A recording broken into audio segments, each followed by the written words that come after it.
आज की धार्मिक कथा। होनी को कोई नहीं टाल सकता, जो होना है वो होकर ही रहेगा। एक दिन भगवान विष्णु के वाहन गरुड़ देव के मन में विचार आया कि क्यों ना एक बार पृथ्वी लोक का भ्रमण किया जाए। उन्होंने भगवान विष्णु से आज्ञा ली और पृथ्वी की ओर उड़ चले। पृथ्वी पर अनेकों नदियों, पहाड़ों, समुद्रों और नगरों की यात्रा करने के बाद अपने भ्रमण के दौरान जब गरुड़ देव भगवान विष्णु के पाटिल पुत्र मंदिर पहुंचे तो उनकी दृष्टि वहां के चबूतरे पर बैठे एक कबूतर पर पड़ी। वह डर के मारे थर थर कांप रहा था। उसकी स्थिति देखकर उन्हें आश्चर्य हुआ कि प्रभु के मंदिर के प्रांगण में, जहां किसी भी प्रकार का भय नहीं है और धूप में बैठे होने के बावजूद यह कबूतर कांप क्यों रहा है। गरुड़ देव ने उस कबूतर से कांपने का कारण पूछा। वह बोले, हे कपोत महाराज, आपको क्या भय सता रहा है जो आप इस तरह कांप रहे हैं। तो उस कबूतर ने पहले तो उन्हें प्रणाम किया और उसके बाद कहा कि प्रभु, आपके आने से कुछ समय पूर्व यमराज यहाँ आए थे। जब उनकी नजर मुझ पर पड़ी तो उन्होंने मुस्कुराते हुए कहा कि कल सुबह सूर्योदय के होते ही इस अभागे प्राणी की मृत्यु हो जाएगी। गरुड़ देव बोले, कपोत महाराज, इसमें इतना भयभीत होने की क्या आवश्यकता है। एक ना एक दिन सबकी मृत्यु निश्चित है। जिस प्राणी ने भी इस मृत्यु लोक में जन्म लिया है, सबका अंत पहले से नियत है। कबूतर बोला, मुझे मृत्यु का भय नहीं, लेकिन यमराज यह सूचना देते समय मुस्कुरा क्यों रहे थे।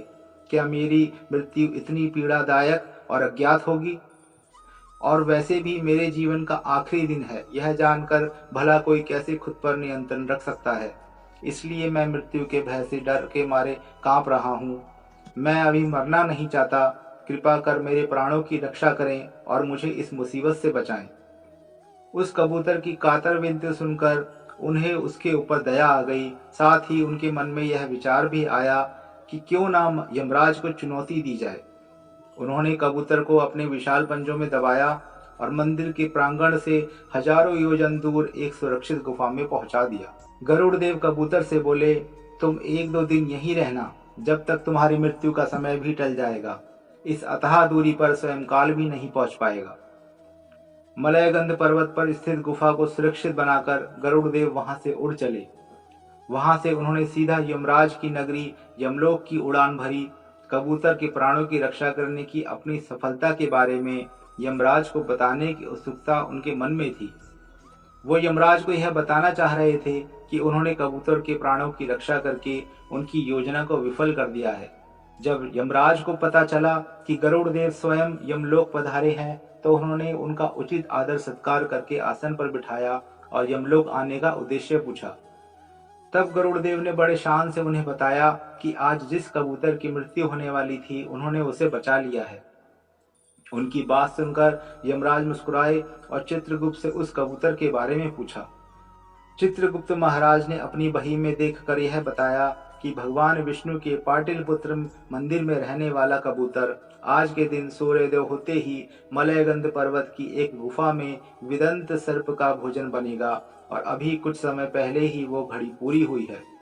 यह सुनते ही गरुड़ देव के आश्चर्य का ठिकाना न रहा और वह सीधा उस गुफा में पहुंचे। वहां उन्होंने देखा कि सर्प ने उस कबूतर को खा लिया था। यह देखकर उन्हें बड़ा दुख हुआ। वह वापस यमराज के पास वापस गए और उनसे पूछा, हे यम देवता, उस कपोत की मृत्यु में ऐसा क्या अनोखा था जो आप कल उसे देखकर मुस्कुरा रहे थे। यमराज बोले, गरुड़देव, मैं यह सोच रहा था कि इतना सा पक्षी इतने कम समय में हजारों योजन की दूरी कैसे तय करेगा, जहां उसका काल उसकी प्रतीक्षा कर रहा है। वह कार्य आपने कर दिया। आपने स्वयं ही उसे मृत्यु के मुख में पहुंचा दिया। गरुड़ देव बहुत व्यथित थे। वह वापस बैकुंठ धाम को लौट गए। बैकुंठ धाम लौटकर गरुड़ देव दुखी मन से एकांत में बैठे थे। तब भगवान विष्णु ने उनकी व्यथा समझकर उन्हें समझाया कि जन्म के समय ही मृत्यु भी निर्धारित हो जाती है और विधि का विधान कोई नहीं टाल सकता है।